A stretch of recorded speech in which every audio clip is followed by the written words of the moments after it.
Ang tanong dito, may power ba ang Korte Suprema? At kaya bang pigilan ng Korte Suprema? Kahit magsumbong pa si Buday doon, mga kababayan ko, ito pa rin ang sagot. Kung itawid ang impeachment sa 20th Congress, sigurado pong aalma sa Korte Suprema ang panig ni VP Sara. At kung hindi naman ito itawid sa 20th Congress, yung aalma naman ay yung mga kritiko ni Sara at dudulog din sa Korte Suprema.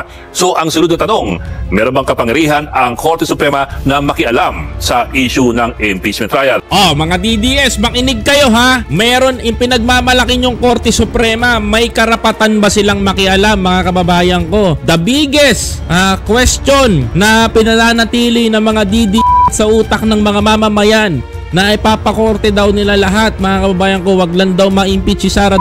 Ito ang sagot. Depende po kung ano yung nakahain na issue. Okay, depende kung ano ang nakahain na issue.